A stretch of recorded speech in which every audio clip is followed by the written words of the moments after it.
Assalamualaikum warahmatullahi wabarakatuh. Ketemu kembali dengan Niko Channel dari Seni Budaya Aditingan Kota Cimahi. Alhamdulillah YouTuber dan netizen Arif Bila. Apa kabar semua? Di kesempatan hari ini kita kedatangan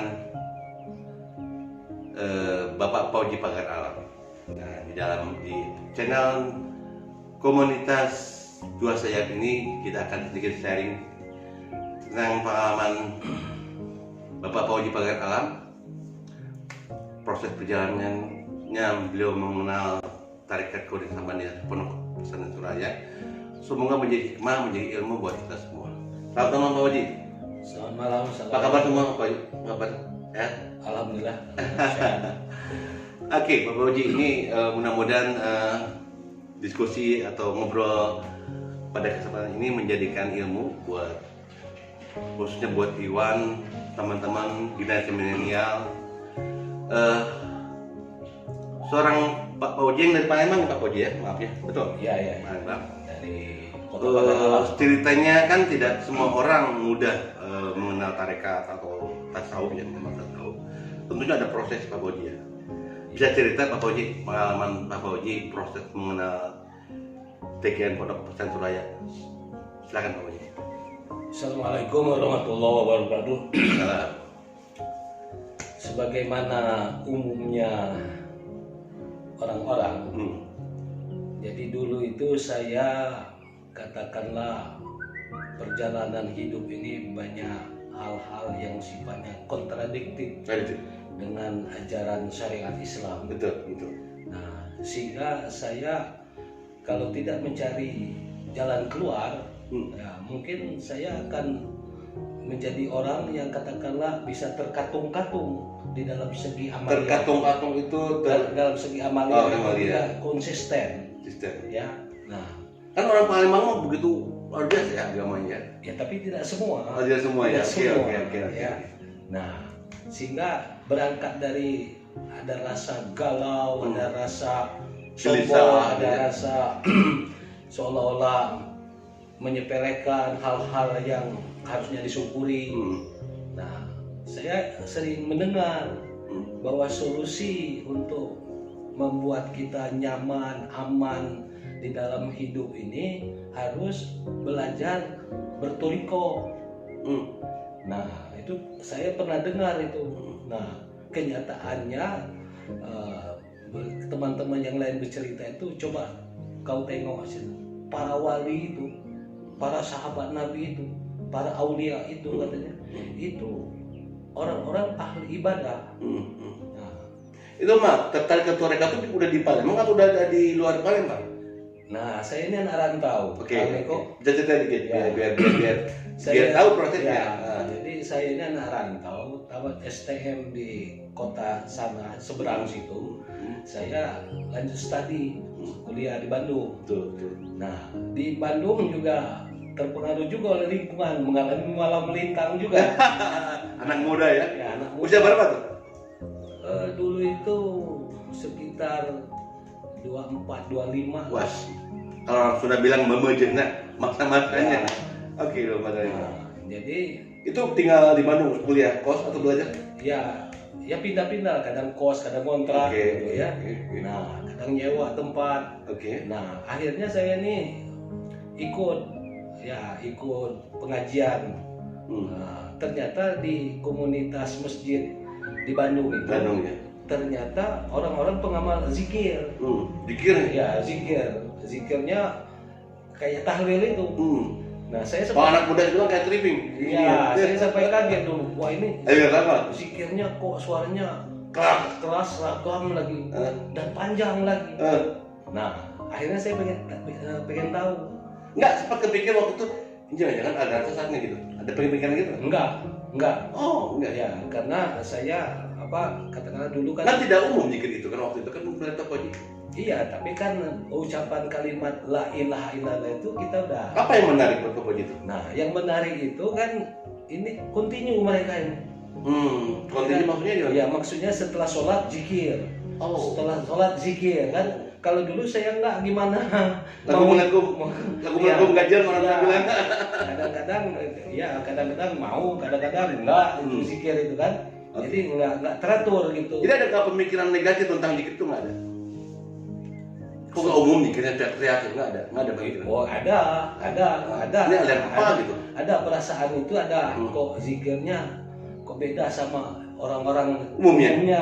Nah, akhirnya saya pengen tahu, nanya kepada Ustadz. Nah, itulah katanya Bang, itu zikir yang dimetodekan, zikir yang digurukan, zikir yang diamalkan oleh orang-orang toriko. Toriko apa? Saya bilang itu namanya. Toriko Qadiriyah Naksabandia. Di mana saya bilang itu? Nah, dengar toriko itu baru juga. Nggak apa? Toriko sebelumnya? Ya sudah nggak tahu. Nggak tahu kan, saya kan dulu kecil itu kan cuma belajar ngaji, biasalah dengan umum. Ya umum kan. Jadi nggak tahu itu apakah toriko, apakah itu syariat, apa hakikat, apa gitu marifat, belum menyentuh ke sana, belum sampai sana karena masih ya katakanlah kehidupan anak muda lah. Nah setelah itu kan saya bilang di mana ini dan bagaimana caranya. Nah ternyata ini ada pesantren khusus untuk belajar zikir toriko dan sebagainya, yaitu pondok pesantren Suryalaya. Ya pemimpinnya itu katanya Abah Anom. Ya saya bilang apa syaratnya? Ya syaratnya asal mau aja dan mengamalkan katanya. Nggak pakai biaya, saya bilang enggak katanya. Ya. Misalnya ada private khusus ya. Terus. Alhamdulillah akhirnya dengan dibawa oleh teman itu ya ditalkin lah istilah. Di mana tuh talkinnya? Dulu sama wakil beliau di Bandung. Bang Garsa Kiai Haji Akeh itu. Akeh. Ya itu wakil talkin senior Abang Anom ya kesebutnya itu. Nah ditalkin saya itu. Nah ditalkin itu ya tadi kalimat la ilaha illallah itu. Nah bedanya itu diajarkan cara operasional ngamalkan kalimat la ilaha illallah yang tadi goyang-goyang ya. Ya. Oh saya bilang ini maksud goyang-goyang kata itu kan. Nah itu dikasih tahu, tarik dari sini, angkat ke sini, pukulkan ke sini, maksud itu kalimat la ilaha illallah. Paham lah saya. Oh ini saya bilang. Nah itu secara otomatis ya jadi melekat gitu kalimat la ilaha illallah itu saya merasa butuh akhirnya. Padahal dulu suka kalau ada yang tahlil kematian biasa. Nah ini kan karena prosesinya itu khusus, jadi berhadapan langsung dengan guru ya, terus tata caranya harus menjamkan mata. Apa aja yang diajarin talkin? Nah talkin itu kan ada dua katakanlah dua kalimat zikir yang ditalkinkan itu. Pertama mengucapkan bagaimana cara mendawamkan atau melanggengkan ucapan la ilaha illallah. Nah itu dikasih tahu pada waktu ditalkin itu. Nah arti talkin itu kan mengingatkan. Nah mengingatkan atau memberi petunjuk gitu. Nah selesai itu. Nah selesai itu. Nah fase kedua itu ditalkin lagi untuk bagian dalam, bagian kolbu. Nah itu disebutnya itu kalau kata beliau itu, kata guru itu mengucapkan ismuzat. Ismuzat tuh gimana? Ya nyebut-nyebut. Nyebut-nyebut. Ya Allah itu. Nyebutnya maksudnya gimana, di mulut atau? Ya dengan rasa. Dengan rasa kolbu, dengan rasa. Nah di situ lebih ditekankan lebih oleh beliau itu untuk supaya kita itu ingat ya kan, berapa kali diulang-ulang itu baca ismuzat itu. Nah terus itu saya tidak menyadari itu sampai nangis. Nangis saya tuh. Itu waktu nangis otak berpikir bingung nggak? Ada rasa bingung nggak? Bukan bingung. Jadi waktu ditalkin itu kita menyadari banyak hal-hal yang kita langgar. Perintah yang selama ini lempeng-lempeng aja. Yang selama ini kita nggak pelanggaran. Ya, Jadi ternyata begitu terbuka kolbu kita ini, seolah-olah karena Allah ini maha kuasa, Betul. malah maha sayang, itu seolah kita disuruh nonton CD, disuruh nonton CCTV, keadaan kelakuan kita itu. Nah, sehingga dulu tuh terbayang betapa malasnya ibadah, betapa gampangnya ngebohong, betapa gampangnya ingkar janji, sampai-sampai membuat orang sakit hati.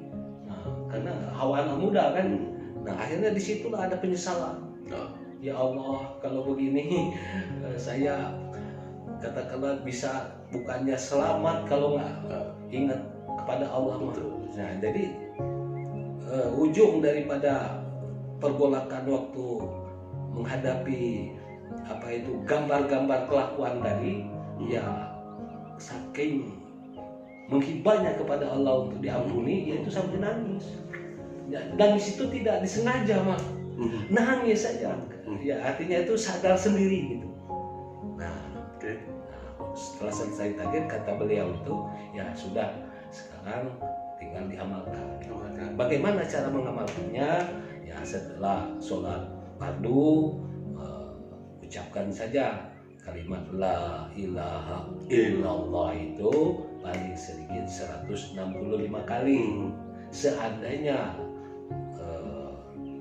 waktunya tidak menunjang, nah, karena ada kesibukan kuliah atau ada kesibukan kerjaan, ya cukup 3 kali aja. Bapak itu di usia berapa? Berapa tahun? Saat Ya, kalau nggak salah 25 lah. masih kuliah dong ya? Iya. Oh, Masya Allah. Oke, ya. Lanjut Bapak.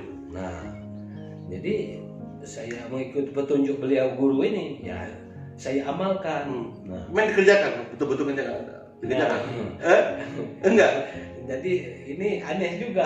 Ternyata begitu kita udah ditalkin tadi, ya kan? Godaannya juga berat, Gitu, bedanya apa tuh? Malas. Ya, Malasnya malas sholat, malas zikirnya.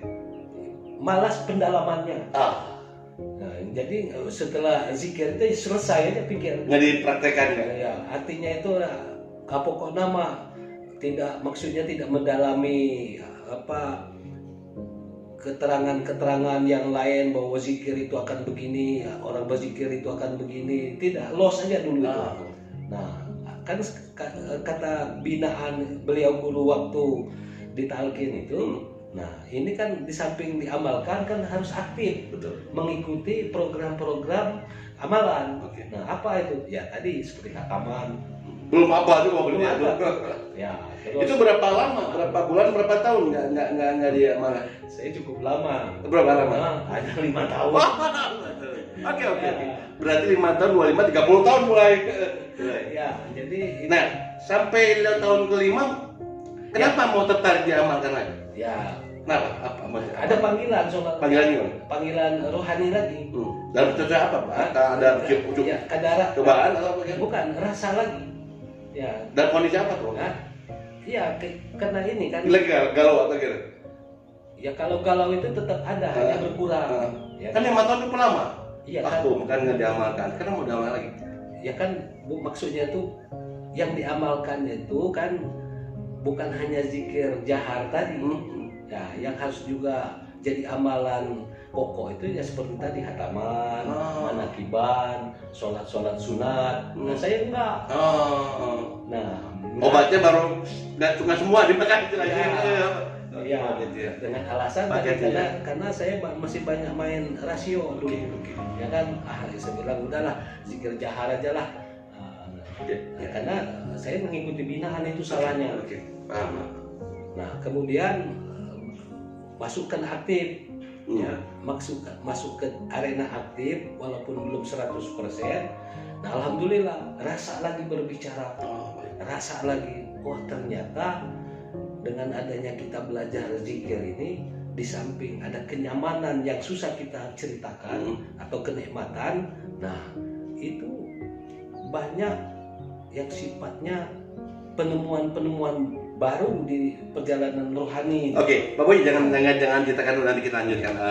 Ya. Teman-teman, sekali lagi ini adalah suatu perjalanan yang menarik buat teman-teman YouTuber atau siapapun yang mencari jalan Allah untuk beribadah lebih